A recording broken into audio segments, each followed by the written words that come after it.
everyone, and welcome to another episode of the Today's the Day Changemakers podcast. I am Jody Grunwald. This week, my guest is Dr. Christine Thorpe. Dr. Thorpe is the Dean of the Nathan Weiss Graduate College at Keene University. She is also the managing partner of Stronger Tomorrow LLC, a workplace wellness company that serves to influence and reshape wellness in organizations through the lens of diversity, equity, and inclusion. Follow Stronger Tomorrow LLC on Instagram at Stronger Tomorrow Wellness.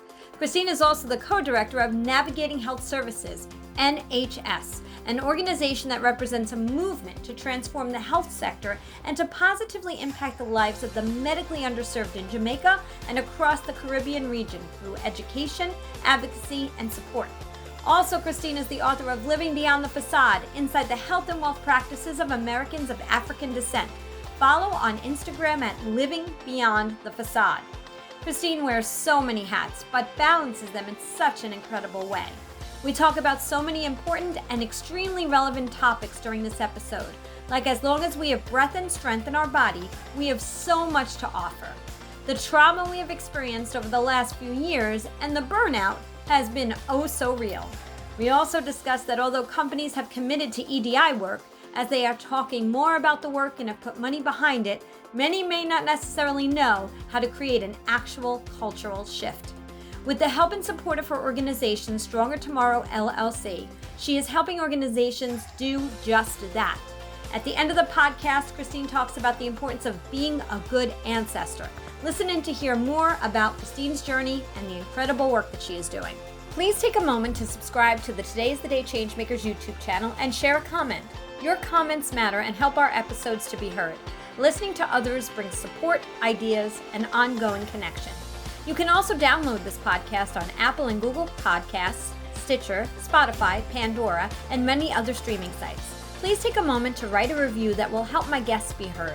The algorithm is such that comments, likes, and shares are vitally important and so very much appreciated. I will be thanking those who take the time to review the podcast on upcoming episodes.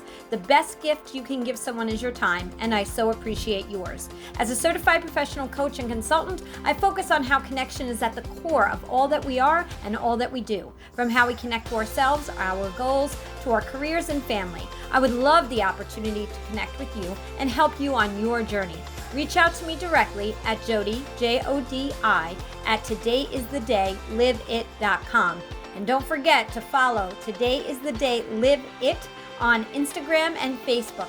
Coming soon, a new Changemakers membership connective. Go to todayisthedayliveit.com to learn more.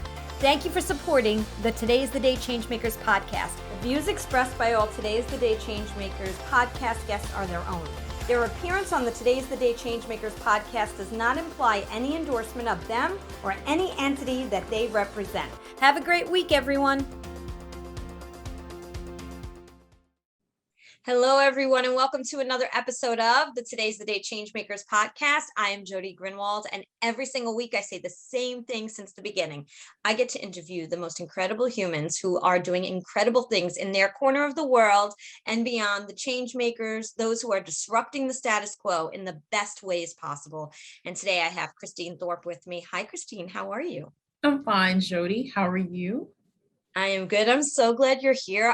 There's so much to talk about. When I was planning for our podcast episode, I was like, oh my gosh, we're both doing many things, and it's always so nice to talk to somebody who wears many hats. You know what? People have asked me, how do you do it? And I say, I do what I enjoy doing. Trust me, I sleep every night.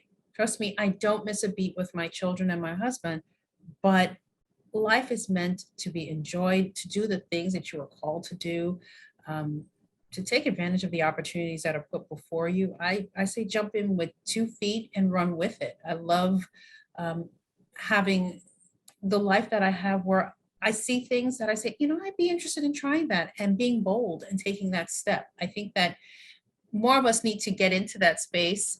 We're often hesitant in questioning ourselves as to whether we should or could. And, as we've kind of touched on a bit of judgment, most times worried about what other people judge, and ultimately we're judging ourselves. But freeing ourselves from that shackle and taking those brave steps forward and and traveling into in your mind and in your life areas that, you know, you felt that you couldn't do. And it's a brand new life experience that helps you to grow. And as long as we have breath in our body and strength in our body, I figure we should just do and build those memories and those experiences. And in everything we do, we touch lives. I love that. I love that. You see, this is why I love these conversations. We didn't even start yet, and she's so incredible. So, so Christine, I'm gonna have you hold that thought because there's somewhere I want to go with that. But Okay. beforehand, I want to introduce you by your bio. And it's the only time I like to read is because I want everybody to know just how dynamic you truly are. And it takes so much. I always say this, it takes so much to get these words to paper. So I read it so that I don't miss a beat because it took a lot of work for you to get here. So let me read this real fast and we're going to get into a great conversation. And I love this, Dr. Christine Thorpe is the Dean of the Nathan Weiss Graduate College at Keene University. She is a certified wellness coach and health education specialist with over 22 years of experience in higher education and the health and human services field. Her interests and research publications focus on women's health, health disparities, historical trauma, holistic nutrition, patient navigation, motivational interviewing, and health literacy. Dr. Thorpe is the managing partner of Stronger Tomorrow LLC, a workplace wellness company that serves to influence and reshape wellness in organizations through the lens of diversity, equity, and inclusion.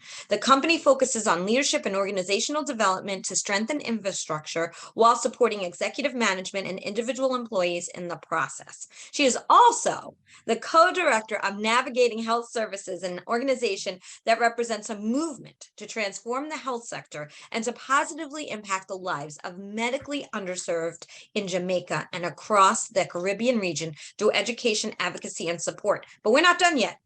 Christine is the author of Living Beyond the Facade, Inside the Health and Wealth Practices of Americans of African Descent, and is sought after to speak on the topics of health and wellness in diverse families. Wow, Christine, there was some more, but we're gonna talk about all those other things. But I have to tell you, I mean, it goes on to talk about where you went to school, Columbia University, Rutgers Minority Serving Institution Aspiring Leader, board member for the YWCA of Northern New Jersey, which I must mention because I did interview their CEO, Helen Archon, too. So, Christine, how does it feel to hear all of that? I'm looking behind me and looking behind you and saying, is there somebody there?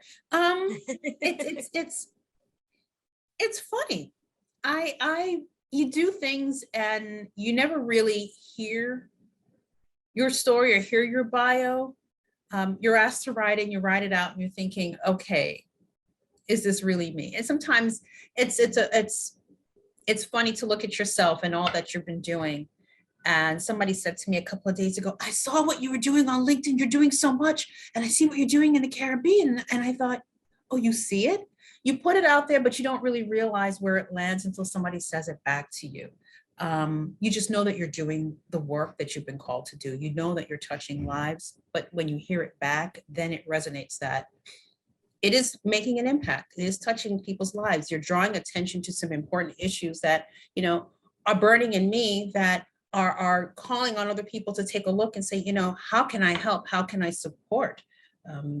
But it's funny to hear the bio being read, but I'm grateful. Thank you so much. It's humbling. It really is. It is humbling. You think of your life journey and you never think you're going to have a bio that sounds like that, but I'm pleased and I'm grateful for it. Thank you. I love that. Yeah, you know what? That's the important thing too, is that we don't do enough of. We're not, so many of us, we shy away from having pride in, or tooting our horn. Others may be somewhat more boastful because they do that as a way to be protective of themselves. Mm-hmm. And they use their titles and all of that for another reason. But then there's those of us who may never even pay attention until it's read. And then you're like, oh, I did all that? Wow. Like, but it's true. I get the same thing. It's like people are looking at LinkedIn and they're like, wow, you're doing all this stuff. And you're like, I'm just putting it out there to kind of just share the wealth if somebody could connect with it. And you don't really know if they are, but then all of a sudden it's such a blessing to find out when they do, right? Exactly. It really is. That's a nice way to resonate, but you plant seeds. And there's so much on social media that you never know where your seed is going to land and if it's going to take root somewhere, but you just know we are part of this social media experience because we know the value of planting a seed and knowing that it's going to touch someone somewhere. And we continue to do it, not only because we see that it's touching someone else outside of the circle that we're in, but we're also letting our circle know that we value the work that we do. We want to share it because it's important that it's heard and it's seen. So, between my company, between the work I do in the Caribbean, my work here at the university, my book, these are things that thread through who I am and why I would like to continue to, to push this envelope of people taking care of themselves individually and collectively. We've come out of and moving through still a 2-year pandemic, of which everybody's talking about. And if I can slide into this topic, it's right ahead. Why we formed our Stronger Tomorrow Wellness Company, my partner Dina Quinones and I. And we formed it because in the midst of all this, the burnout was so real. The trauma from lives lost during the pandemic, the trauma from George Floyd's life being taken on camera and blasted around the world for people to see over and over again. People were just incredibly traumatized. The burnout organizationally as well as individually was real. People working from home, trying to manage this thing called a Zoom life, where you're on the camera all the time and living in your home. And people talk about, family members passing by in the background, children, trying to teach children across the room. And no one knew what to do with that. And we all lived through it. And some still living through it on some level, trying to adjust to life where we are now. So Dina and I, really talked about how are we going to play a role in this? And she and I both come from this whole public health education background and understanding how to work with organizations. And we launched a company to be able to build, wellness strategic plans to help companies really understand wellness has an intersection with diversity, equity, and inclusion. And it's something that's really unique because people always see DEI and they see, okay, health benefits, employee wellness, that's great. But now we're looking at interesting, diverse workforce, a workforce that is seeking equity and inclusion, belonging in so many different ways that HR offices are just not fully equipped to do. So we go in and we do assessments with these companies and give them a report on, this is what could be done. And we'd like to work with you in coming up a proper strategic plan.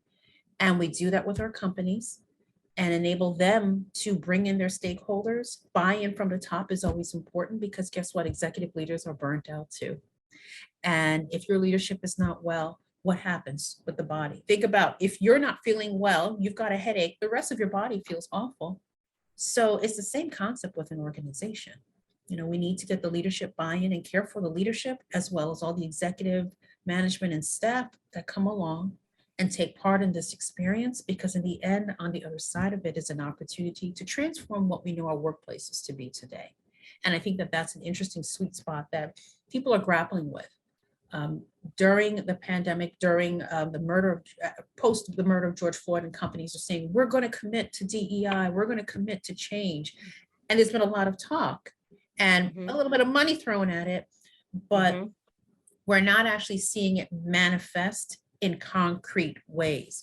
We're not necessarily seeing the board transformations that reflect the diversity in ways where people can feel the impact and also see that the culture is shifting. And that's a big piece here. It's one thing to talk about it, but how do you create a cultural shift?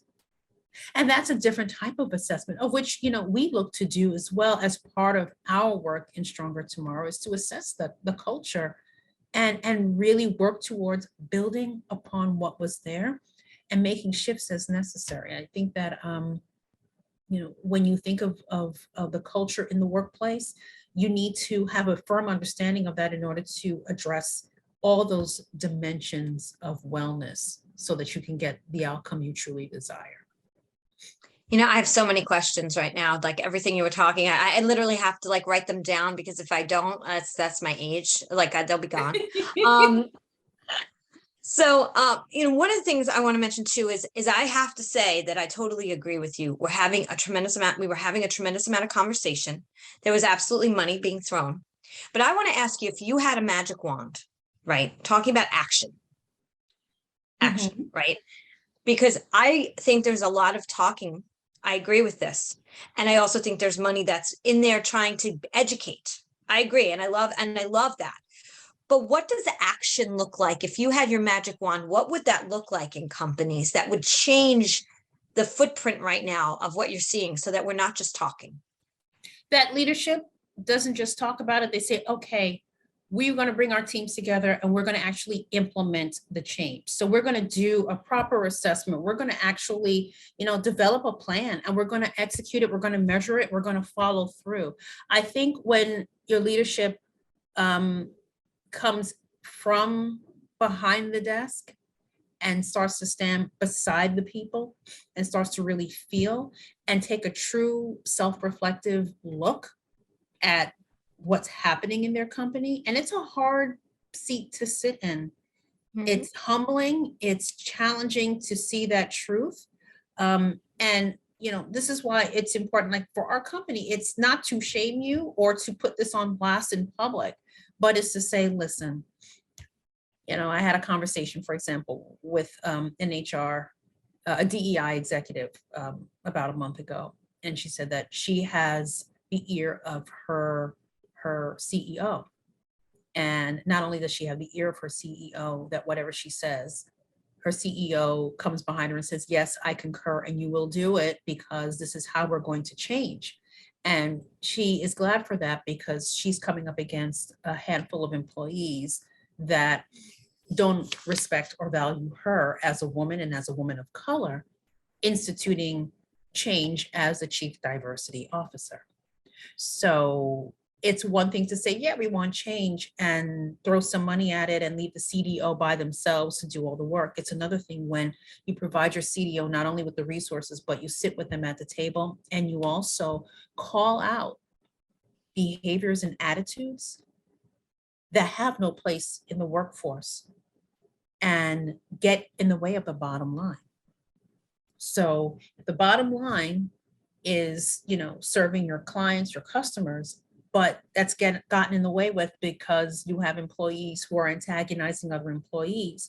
You're not only impacting the diversity, equity, inclusion, and belonging components of the workplace, but that individual's well-being is impacted. Their emotional wellness is impacted because they feel unsafe at work because their colleagues don't want them there. How does that feel to be in that space? They're uncomfortable because socially they're feeling alienated. Physically, we get ill because if mentally we're feeling drained and stressed out and burnt out and uncomfortable, and coming to work is a drag because when you go in, you're feeling alone. Physically, you begin to break down and you feel sick. And it impacts your wellness as an individual and as well as a community. So my magic wand is we have to take our rose-colored glasses off.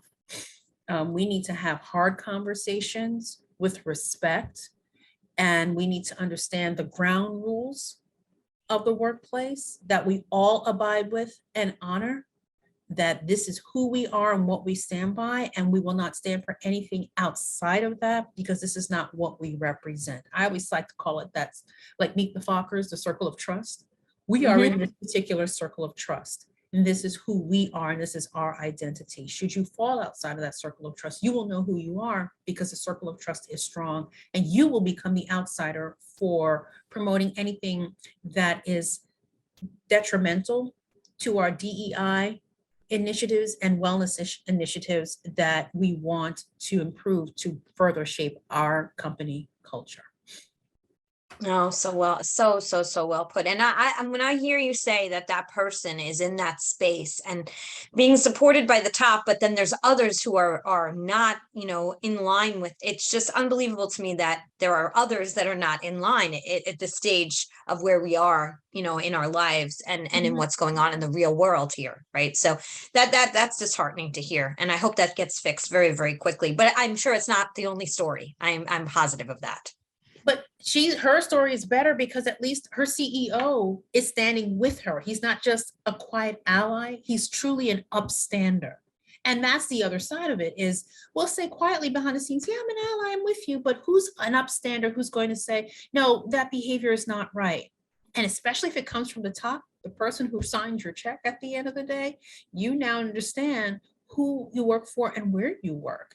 So that small group becomes the outlier that doesn't fit in with the others who are saying, this is a new tune. We need to learn something new if we want to buy into this. And it's a learning opportunity that people step into because now the door is open. And if you want to be part of this culture, you get indoctrinated into it. And that builds a healthier work environment. No, I totally agree. And I'm going to go into that healthier work environment. I've been talking to some, higher level CEOs, and we've talked a lot about the healthier work environment where, they'll do like the 5 minutes before the meeting, they'll they'll do some sort of connection, or the 5 minutes at the end of the meeting, they'll do some sort of connection. But as you are a coach, I'm a coach as well. And I kind of feel like when we do the 5 minute, it's almost as if, and this is just my opinion, and I want to get yours. And for those who listen, because I know we have all levels within organizations listening. When we do the 5 minute in the beginning, or we do the 5 minute at the end, to me, it feels very passerby, right? It's a check-in without it just feels like it's kind of like we're doing it, but you talk about the follow-up, what's the support around that? If you're just doing that 5 minute check-in and somebody's having a bad day and you just move on to the next person to hear about somebody else's bad day, how are we really supporting the wellness of our staff? And how do we keep that wellness moving? Because it's great to check in, but if you're just moving past that person when they kind of share about their bad day to go on to the next person, and they only have 5 minutes and you've got a big team, I feel like that's just something that's like you're passing it by and doing it because you feel like you have to. Am I off the mark on that? You're not off the mark, but if something happens in the meeting and somebody's like, look, I'm not doing so well today, my angle would be, okay, we need to talk. Hang around at the end of this meeting. I have been known to do that at the end of my meetings and say, hey, so-and-so, can you just hang on? All right, folks, have a great day. It's a sunny day. I'm giving you back 10 minutes. Go get some fresh air. Stretch your legs. Take a human break. Make yourself a cup of tea. Do something else. Just take a few minutes before you move on to the next thing. It's like I'm constantly reinforcing that statement because I need to practice it for my team to buy into it. But if I see someone on my team who's just not there, I will ask them to hang around for a few more minutes and just give them a space to talk and do more listening. Because I'll say, okay, this is your time. Talk to me. How can we support you? Let me hear what's going on. And I've created an environment here, particularly in this current space, where people will talk because they've learned that it's safe. And they've also learned that it's sincere, it's kind, and it's truly caring.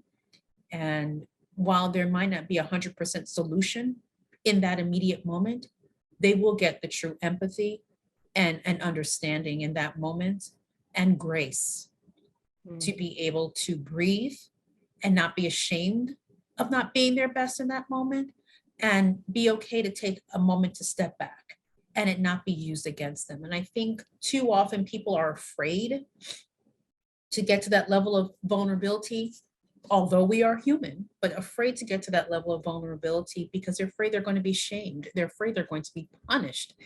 And too many times, too many of us can speak of environments where we've seen that or directly experienced when you are not at your best for whatever reason and not well, that it was a problem that got in the way of the bottom line versus you've been great all along. I know you do good work, and I'm seeing that this is a time for you where you need a moment, and it's okay. And giving that space and validation. I think we need to move in a spirit of grace with each other, because guess what? These last couple of years showed that everybody needed it. And anyone who said that they didn't need it, you're probably a robot and didn't have any feelings, but everybody needed some modicum of grace to go through each day. Yeah. So And that's how I say build it in, where you show that grace and consideration and kindness. you know, it's kind of that feeling of permission, right? Because you're giving them that validation, but it's also that permission to take that first step, that it's okay. I'm not weak just because I'm having a bad moment. Right. I'm not a bad employee because I'm having a bad moment. You're not going to take away the potential promotion because I'm having a bad moment. I'm Mhm. allowed to have a moment. And you know, moments come and go. We always think that in that moment, this whatever that Yeah. feeling is going to be forever. But it's they come and they go. So I love that you say that. Pam 10 is a leader in IT enterprise solutions and staffing. They are driven to transform their clients' business performances. They do this every day by providing their clients with the best services and products. Products like BizLego, an online community platform, and Colear, a unique learning management system. They also transform the lives of women and children through their associated nonprofits, SheTech, which supports women in and joining the technology field, and Sofkin, support organization for kids in need. Pam 10, technology for social good. Go to pam10.com for more information. One more thing on this I want to talk about too, is board membership. You know, when we talk about, and going back to board, you know, the DEI conversation here is that, I wrote this down while we were talking, and we mentioned board members. We talk a lot about bringing diversity. I have a nonprofit, you know, bringing diversity to our board. And a lot of us have looked into our, you know, our lists of people that we've been connected to and realized that we've siloed ourselves, right? Because all of a sudden, especially in the nonprofit sector, so I'm going to bring that in because that's what I'm the CEO of, is we're like, oh, wait a minute, they're not going to fund us if we don't have this diversity in our board, right? So, but that should not be the reason you bring diversity to your board. You should be bringing diversity to your board because you should have diversity to your board. Exactly. The motivations behind the diversity often show its ugly head once people get on boards and they realize they were a checkbox, not necessarily an included voice that helps to influence the organization. And that's a hurtful feeling to have when you go in excited to make an impact and to join forces with a group that's doing great work, to only find out that you're only there as a token. And nobody wants to be the token. If I can give a shout out to Please. the YWCA of Northern New Jersey, we have an incredibly diverse board. I am a board member with Helen Arcantu as the CEO. And I'm very proud to be a board member of the YWCA Northern New Jersey. It is a collection of women of all walks of life. And we come together with the understanding that we are together influencing our communities through the work of the YW. So I have to give a shout out to the YW, but that's one of those boards of diverse women that I'm very, very honored to be part of, and always have an opportunity to talk about the work that we do. And it's important that organizations, nonprofit as well as for-profit corporate companies, when you look at their boards and you see a uniform list of people, to think about who are your end users and why would you not want to reflect that on your board? And are you that afraid to see something different or hear something different that you would shut everyone out to only be in the same space with people who you are familiar with? So let's think about this. You know, it's a poor reflection on you as a group and as an individual if this is what you buy into, but at the same time you are looking to make profit off of others. So something to think about. Yeah, absolutely. And it's an important topic because I do find that, you know, nonprofits and the for-profits are forcing nonprofits because it's kind of like, yes, you should absolutely, everybody should have a diverse board. That to me is just, But when a for-profit says, if you don't have one, we're not going to fund you, then it's this catch-22 of like, oh, well, they're saying I have to go run and do that. And you shouldn't be running to do that. You should have Right. already done that. Right. And so it's this, chicken and egg situation. And it goes back to that conversation that I don't think we're necessarily having even within our own boards of like, we should have been having months ago and, not when the switch flipped.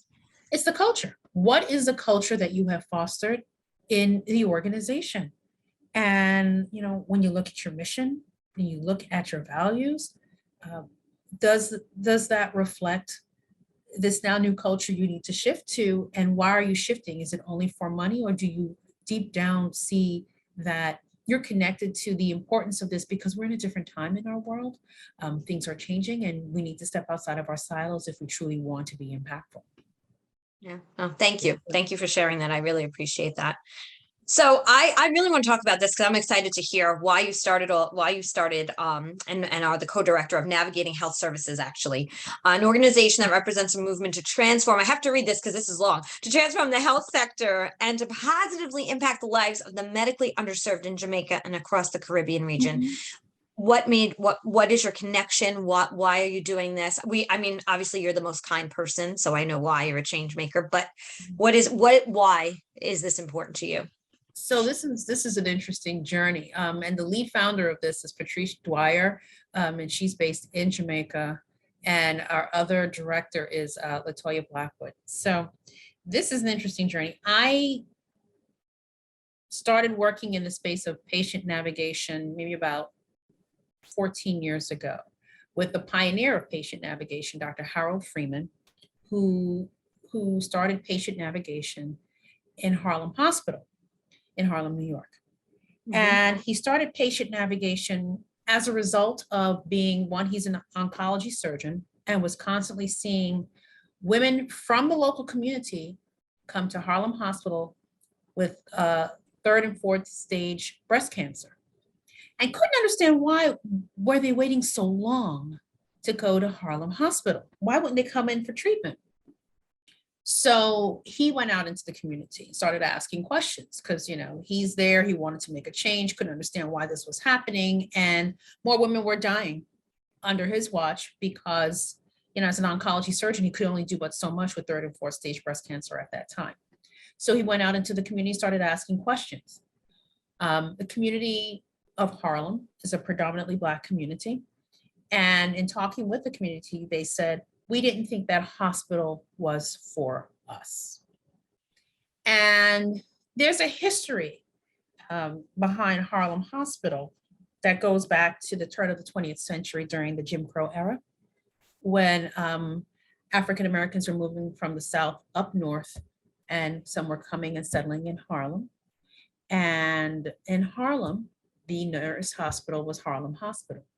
But because of segregation, they were not, one, able to be seen on certain days, and two, had to pay extra to be picked up by an ambulance, had to pay extra to be seen by certain physicians and nurses. And when they were seen, they were not well cared for. So there are old newspaper articles that speak to some of the atrocities that the community members at that time went through, including an article about a woman who was injected and the needle was broken off into her arm. People who were had surgery and the wrong surgery was done and they were left to die. It was just awful.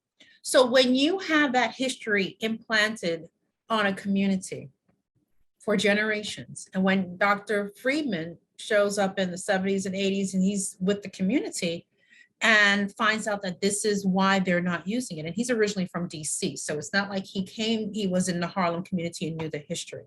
By finding this out, he understood that this is a problem. He's got to do something to fix it because it's not right. So what he did was find people in the community who were, and you'll understand this, the E.F. Huttons in the community, the people who talk, the people who listen to the people who talk. So the voices of the community, the influencers in the community who could say, I'll vouch for this doctor come to Harlem Hospital and be seen by him. So he had opened up a free clinic on a Saturday morning and would have people come in from the community to come into what he called his free clinic in the hospital. And he laughed because he said, yeah, I kind of did this without permission. But he did it, and he saw that people were coming. And then he worked with those influencers in the community and trained them to be navigators, basically teaching them how to navigate the hospital, teaching them how to navigate access to care and services for those in the community living with cancer. Fast forward, he was the head of the Ralph Lauren Cancer Center, received funding to start the Harold Freeman Patient Navigation Institute. One of my grad school advisors said, hey, there's this new institute starting up in Harlem. They're looking for someone to develop the health literacy and health communication piece. Can you do it? I was like, okay, sure. I didn't think anything of it. I just finished school, and my advisor was the sweetest woman, and put my name in the hat, and Dr. Freeman contacted me. I came in and they said, yeah, can you do this training? And can you just make up something and do a training? And I said, yeah. And I came in, I did a health literacy and health communications training for their earliest cohort of people they brought in from the community and the hospital to learn a formal curriculum. And that's when it started. And I stayed with Dr. Freeman, over the years. Dr. Freeman he's how old now? Probably almost 90 years old. But yeah, through working with him and helping to develop the initial curriculum for the Harold Freeman Patient Navigation Institute, we've trained thousands of people around the world, far as Alaska, Romania. People would travel for his training in New York, and we did this training, and it was amazing. And from that training, we started to do it online, and people were doing their taking that training and building it out in their countries.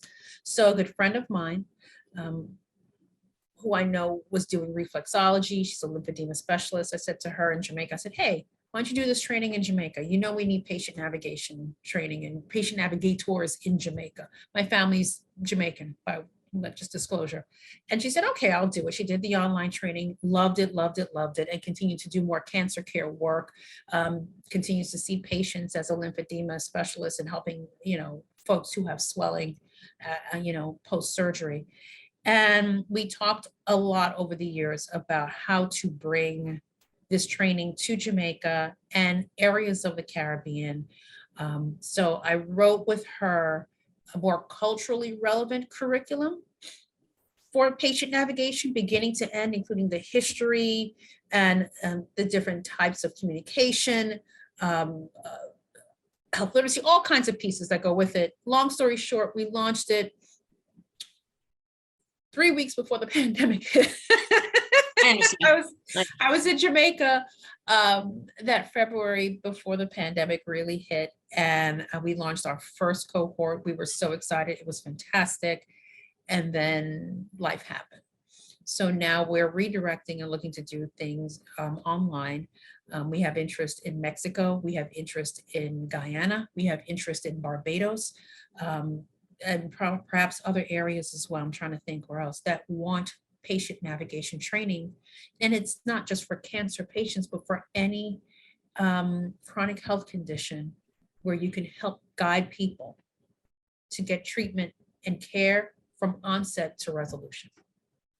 Oh my gosh. That's how I got into navigating health services. We formed a company in Jamaica, and we continue to do education and consulting work in other countries to kind of help them get started.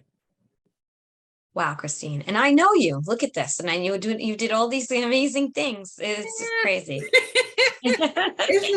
It's just great work. It touches lives and it helps communities. So we've enjoyed doing it, and Patrice is amazing. I'm just really glad that we've been able to partner and get this done. Oh, it's wonderful. Now you say that, your family's from Jamaica. Now, where were you born? I was born in New York. I'm born, raised in New York.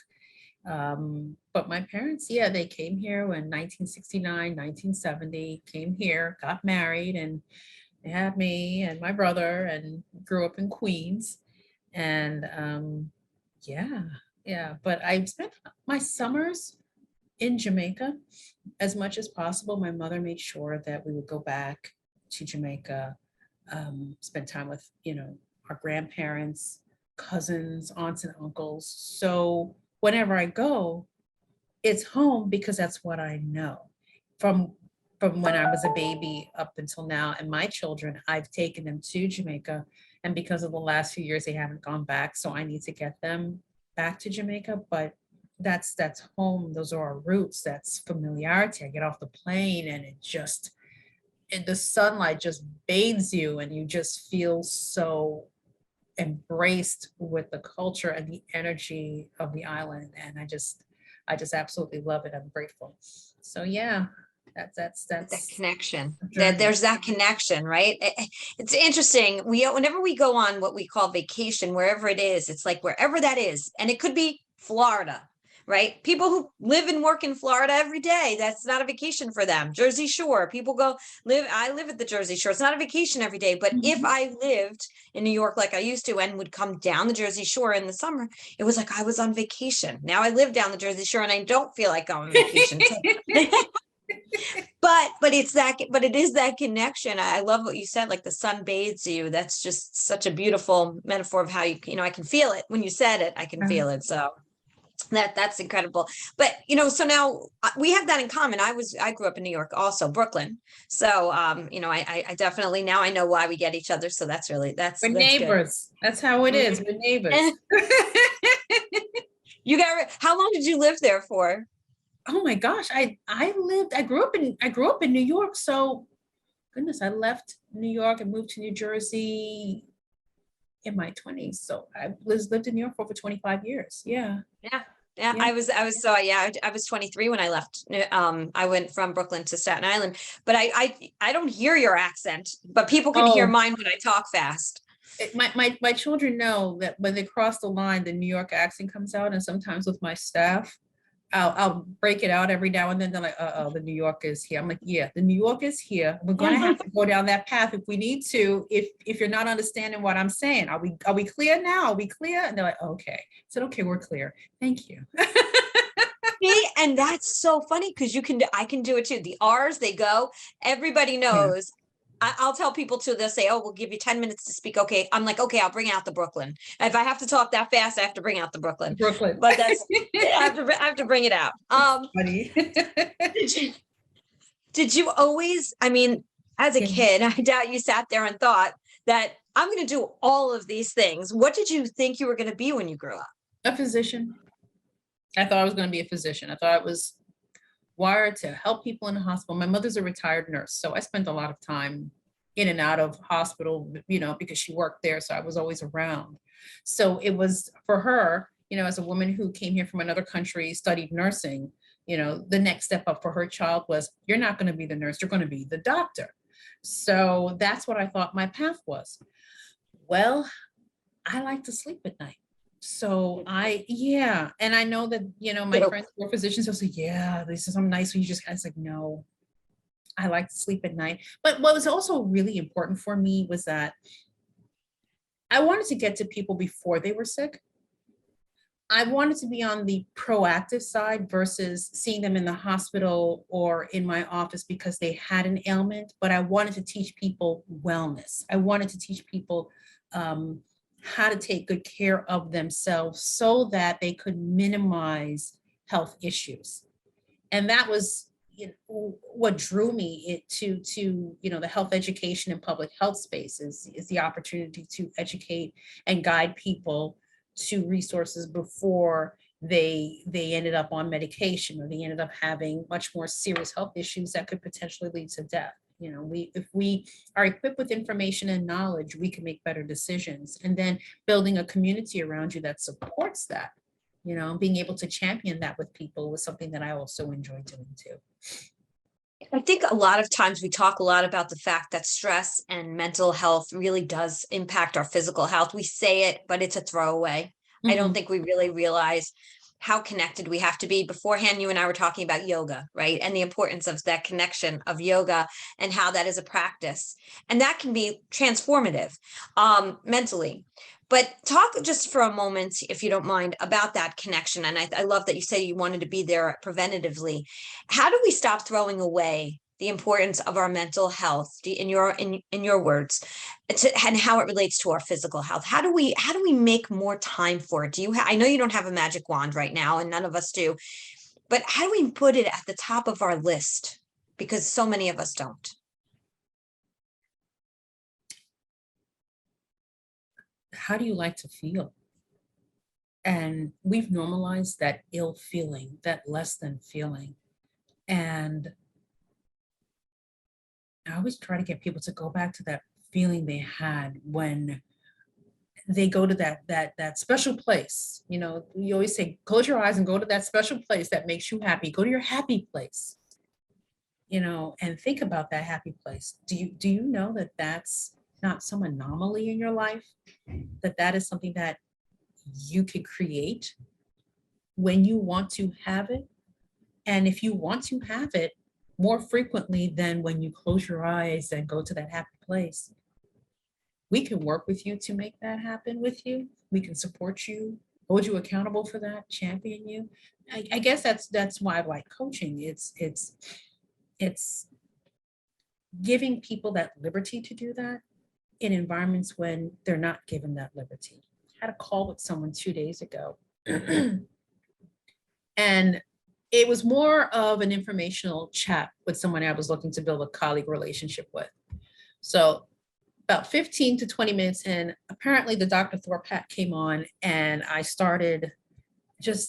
the questions, and she just opened up, and she said, thank you for giving me that space.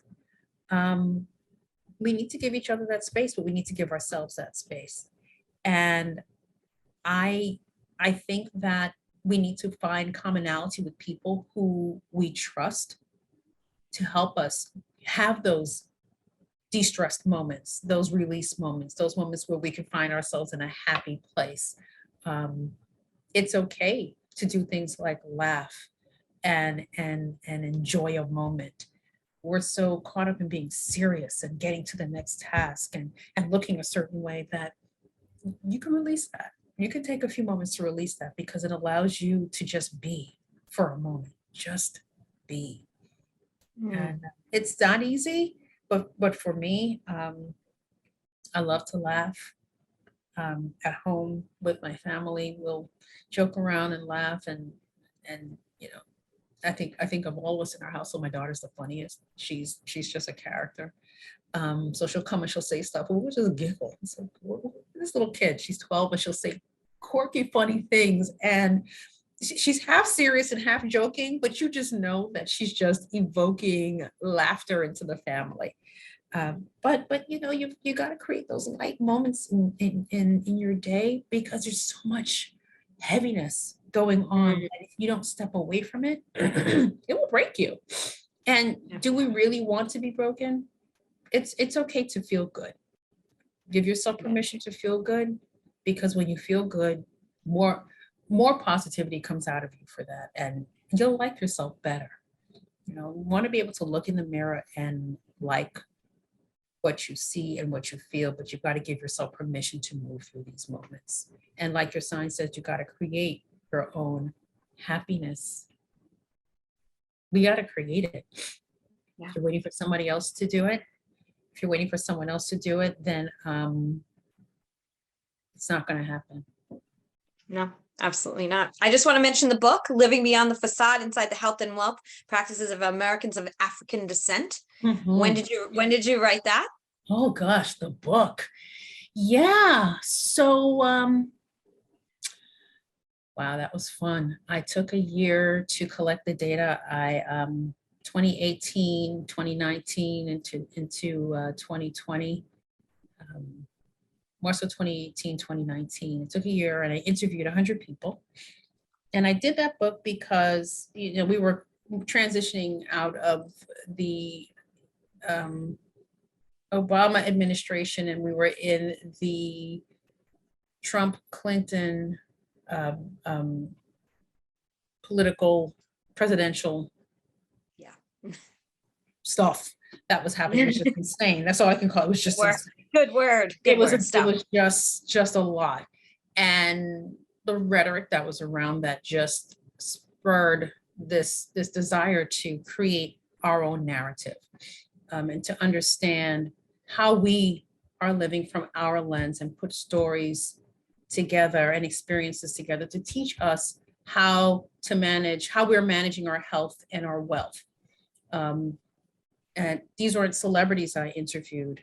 These were people from all walks of life around this country, from various cities, who met certain criteria, of course, to be in the study, but talked about their journey to take care of their health, what they learned growing up, what they practiced day to day, and what they saw for their future and how were they paying this forward. I also asked them questions about, wealth. What did they learn about money growing up? How are they now with money as it relates to their current lifestyle? And how are they paying that forward as well? And I interviewed, whether it's single folks, married folks, divorced folks, who got some really interesting stories and experiences. But what was really important, and there were key pillars that came out of the conversation. Each person was very conscious about what they did with regard to their health and their wealth. They were conscious. They were thinking about it. They were aware that if they didn't take care of their health, they were going to go down the same path as their parent and have a heart attack because it ran in their family. If they didn't take care of their health, they were going to be, there was going to be an amputation, because they've seen that with many members in their family because they had diabetes. If they didn't take care of their wealth, they were afraid that they would go back to the life that they had as a kid, and they did not want to live hand to mouth, a paycheck to paycheck. Some people said, I will never go back to that. I watch everything, I watch every dollar, and I want to make sure I teach my children that and pay it forward. Or someone single and is doing the same thing and saying, I'm going to pay it forward to my nieces and nephews. Bottom line is they were very conscious, and they were mindful about their decisions, and they were very disciplined. And in a day and age where we're all, drawn and pulled into so many different places, what's important to you? What are those really big things that are important to you? And health and wealth were important to these folks. So they were disciplined in their execution of their practices. So those are key lessons I felt that were really important: to be conscious, to be mindful about what you do, to execute your plan and be disciplined about your plan as it relates to your health and wealth, because you will reap that in dividends. And you're also a model for somebody else. So I captured their stories.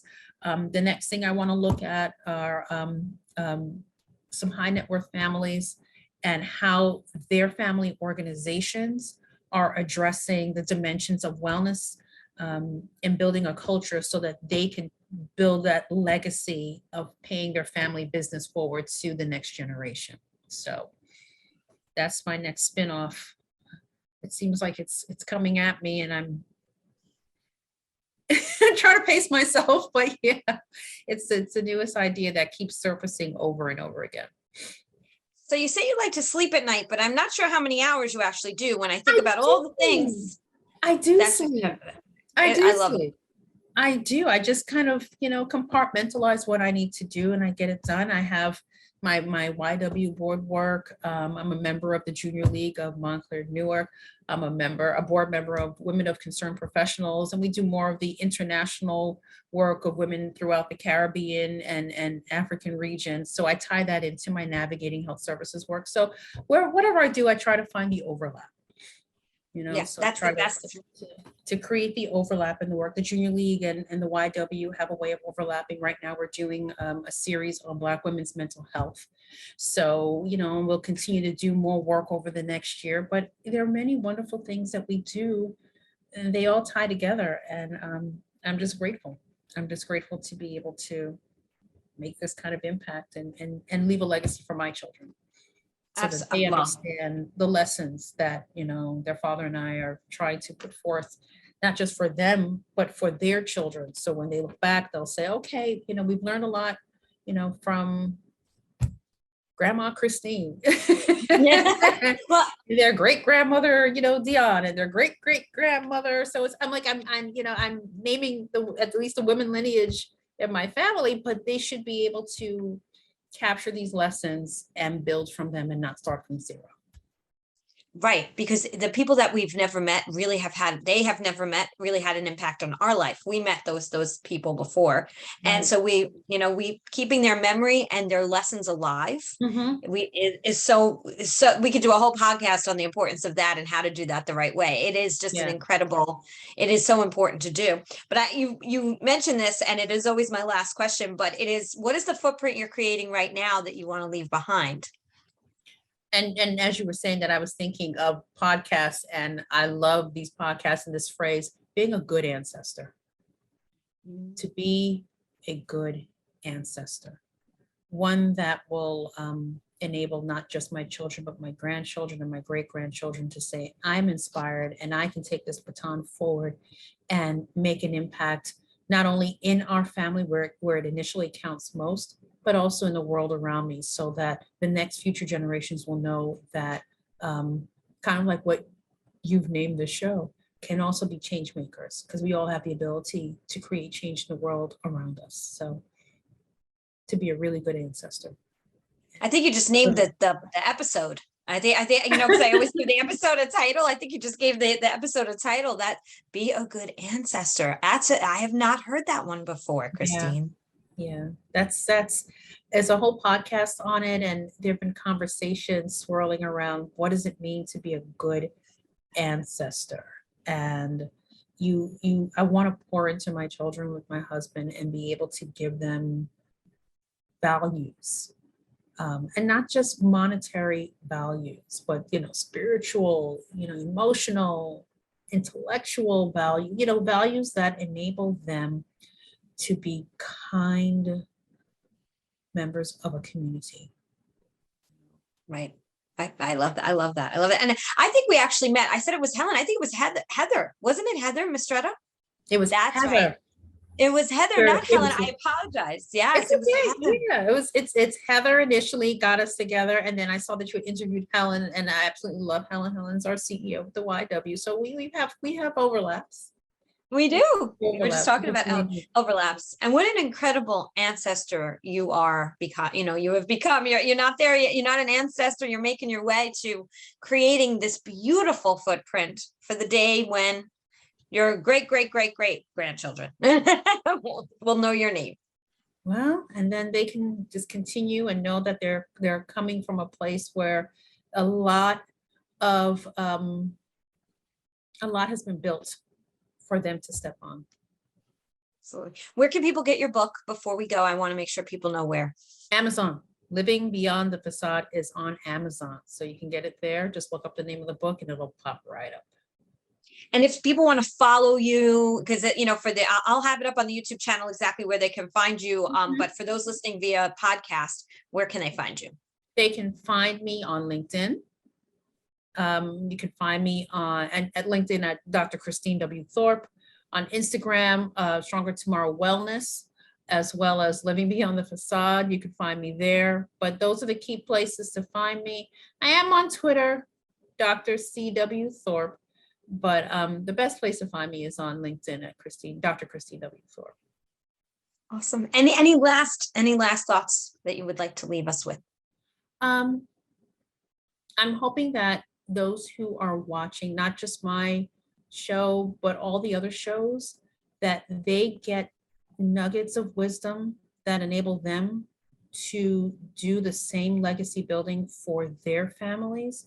We all have a responsibility and an opportunity to do that. And I pull from various resources, just like everyone else, to learn and grow, continue to learn and grow and build a better future, one with kindness and love and respect for humanity, and one where when you look back, you can say, yes, it was a job well done. Well, that was a great way to end it. And Christine, I hope you'll come back. I feel like there's like 10 other topics we could totally talk about. If that's at minimum, there's probably more. But sure. Dr. Christine Thorpe, I am so thrilled we had this conversation. Thank you. Thank you so much, Jody. This was amazing. I really appreciate it. Thank you. You're welcome. You're welcome. And I'm going to say what I say at the end of every single podcast. Today is the day. You cannot go back to yesterday, and you do not yet own tomorrow. So what steps, small or large, are you going to take today to get yourself closer to your goals? Have a great week, everyone. And thanks again, Christine. Thank you.